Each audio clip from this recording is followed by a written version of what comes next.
نتيجة ثانوية عامة طلعت. ألف مبروك لكل الناس اللي جاب مجموع عالي واللي جاب مجموع قليل، لأن الاتنين مفرقوش عن بعض كتير. وتعالى أشرح لك ده ليه بعد الإنترو.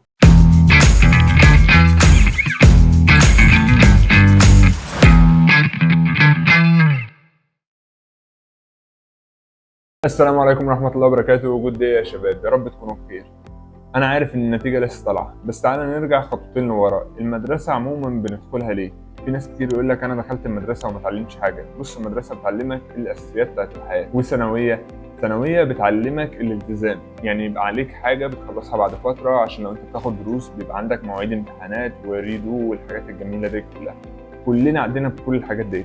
بس تعالى بقى اقول لك على حقيقه الحياه فعلا. اي حد بيبقى خايف من امتحانات ثانوي او كليه او ايا كان الامتحان اللي هو داخله، بقول له حاجه واحده: ان الامتحان عباره عن ورقه، ايا كان اللي انت تكتبه فيها محدش يقدر يعمل لك حاجه بعده. هو نتيجه، والنتيجه دي بتحدد لك بس اللي انت قدرت تذاكره.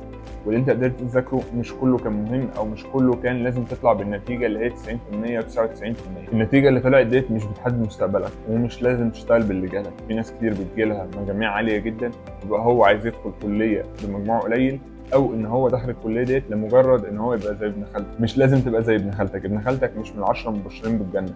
فانت ممكن تشتغل في الكارير بتاعك في الحاجه اللي انت حاببها. تعال اقول لك ان في ناس بتبقى داخله كليات عاليه جدا، وبتلاقي ان اخر واحد كان في الكليه ديت او اخر واحد كان في المدرسه وهو بيبقى افشل واحد، بتلاقيه بعد 10 سنين او 20 سنه هو اغنى واحد في المجموعه دي كلها. فاللي بيعمل فلوس هو الجدع في الاخر، مش اللي بيدخل كليه وما بيعرفش يشتغل بيها. معظم الناس اللي دخلت كليات عاليه قوي زي مثلا هندسه بيعملوا شيفت كارير، ودي حاجه معروفه قوي في مصر، ان احنا عندنا معظم اللي بيدخلوا هندسه بيعملوا شيفت كارير وبيشتغل اي حاجه تانية ما عدا ان هو يشتغل في هندسه. ودي حاجه طبيعيه جدا. احنا عندنا في الاقتصاد حاجه اسمها الديماند والسبلاي، قانون العرض والطلب.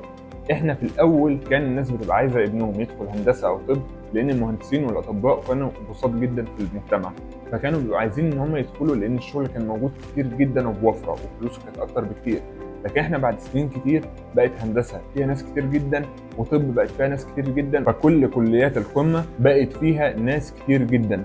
فبقى دلوقتي عندك العرض من المهندسين بقى 50,000 مهندس مثلا، والطلب بقى 10,000 بس. فبالتالي الفرق ما بينهم دولت اللي هو بيبقى 40,000 مثلا، دول كلهم ما بيلاقوش شغل. طبعا انت هتيجي تقول لي طب ما المهندسين والاطباء الشاطرين جدا او اي حد في اي كليه الشاطر جدا بيلاقي شغل في مصر فلوس كتير جدا، او في حاجات مثلا زي الخليج او في امريكا او كندا والحاجات دي بيلاقي ان هو الدخل بتاعه عالي جدا.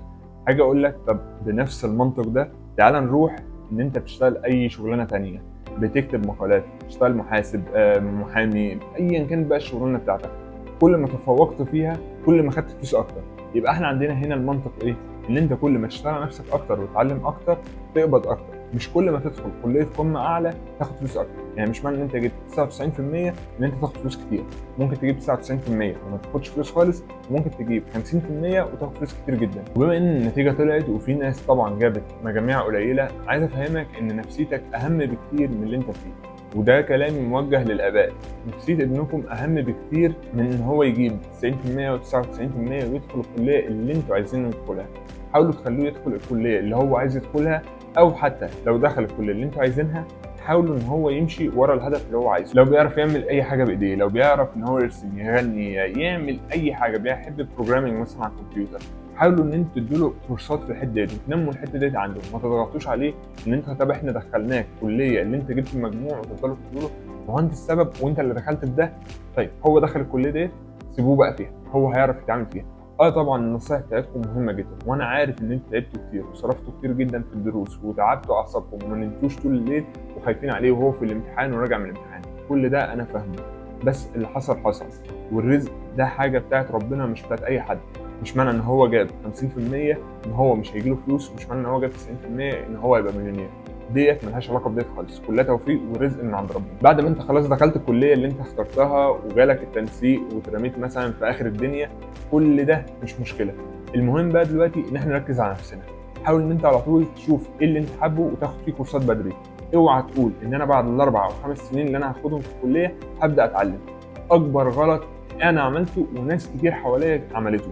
حاول تاخد الكورس بعد على طول ما تدخل الكليه. دخلت الكليه وتعرفت على الناس اللي فيها، وبعد اسبوع اسبوعين على طول شوف ايه اللي انت حابه، اشتري الحاجات اللي محتاجها عشان تعمل الشغله ديت، ابدا فيه من الصفر. بعد سنه واحده هتبقى انت ضربت عصفورين بحجر. واحد، ان انت دخلت الكليه خلاص وماشي فيها كويس. اتنين، ان انت تتعلم الحاجه اللي ممكن تجيب لك فلوس. ممكن تلاقي ان انت في سنه ثانيه او ثالثه بدات تعمل فلوس كتير جدا، بدات ان انت تدفع مصاريف الكليه من جيبك وتجيب الحاجات اللي انت عايزها، منها شقه، عربيه، او المستلزمات اليوميه بتاعتك، من غير ما ترجع لباباك ومامتك. وده هيبقى اكبر دليل ان انت بقيت فعلا معتمد على نفسك، وان انت كنت قد الثقه اللي هم اداهولك، وان انت بترجع لهم جزء بسيط جدا من حقهم اللي هم تعبوا وصرفوا عليك فيه في ثالثه ثانوي. الكليه بالنسبه لي كانت عباره عن ان انت تعمل علاقات كتير. الكليه عباره عن ان انت بتدخل بتتعرف على ناس كتير. الناس دي بيبقى ممكن ان هم يبقوا بوتنشال كلاينتس قدام. الناس دي ممكن تساعدك في حاجات كتير جدا.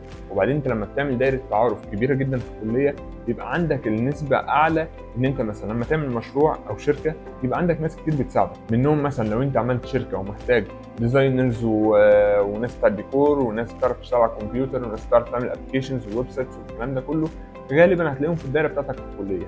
فالكليه بالنسبه لي ان انت بتدخل تتعرف على ناس كتير جدا، كل واحد اكيد هيبقى شاطر في حاجه، بيبقى عندك معارف، ناس ممكن تنشر لك المجال اللي انت عايز تشتغل فيه. يعني مثلا انت عملت يوتيوب تشانل، فممكن الناس دي تخلي ناس كتير قوي تعمل لك سبسكرايب في الاول، وده يخلي الفيديو بتاعك يجو فايرال. او ان انت عملت مشروع وعايز تسوق له، بتبيع مثلا منتج انت بتعمله بايدك او دروب شيبنج او ايا كانت نوع التجاره اللي انت بتشتغل فيها، فالناس ديت برضو الشيرز بتاعتها والورد اوف ماوث ان هم يقولوا للناس اللي حواليهم تخلي البيزنس بتاعك في حته ثانيه خالص. فاوعى تستقل بالدايره بتاعتك.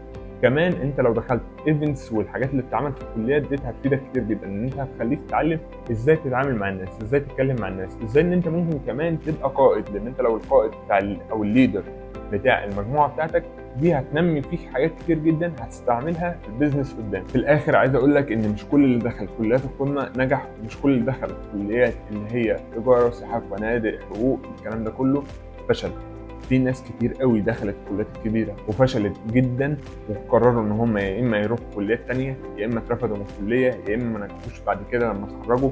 في ناس كتير جدا دخلوا تجاره، حقوق، لغات وترجمه، او اي كليه من اللي هي من 50% ل 70% مثلا، ونجحوا وبقوا معاهم ملايين. ومش لازم ان انت، عشان بقول لك الكلام ده، يعني انت لو دخلت تجاره هتتخرج مليونير. انا دخلت تجاره بس قررت ان انا شفت كارير، او مش شفت كارير بس اظبط شويه على الشغل بتاعي واخده ان انا اشتغل بيه فريلانسنج، وقدرت ان انا اعمل فلوس بالدولار في فتره بسيطه. فانت لازم ان انت تبقى عندك حاجتين. اول حاجه لازم يبقى عندك ثقه ان الرزق ده بتاع ربنا، وما تربطش النتيجه بتاعتك بالرزق بتاعك. تاني حاجه ان انت تتفرج على الشانل هنا وتشوف فيديوهات اللي فاتت كلها عشان تتعلم الفريلانسنج لو انت مهتم بالموضوع. لان ايا كانت الكليه بتاعتك وايا كان مجموعك فانت تقدر تشتغل فريلانسنج. وممكن تلاقي كمان في الفيديو اللي فات كورسات والشغلانات اللي فعلا لو اتعلمتها هتجيب لك فلوس كتير جدا. بس كده يا شباب، يا رب اكون فدتكم في فيديو النهارده. ابعت الفيديو دوت لصاحبك اللي جاب مجموعه قليل وفاكر ان هي نهايه الدنيا، وقول له ان ديت مش اخر المطاف، وفي اكتر بكتير لسه مستنيه. واعمل لايك وسبسكرايب، وهتلاقوني على الانستجرام وعلى التيك توك. سلام.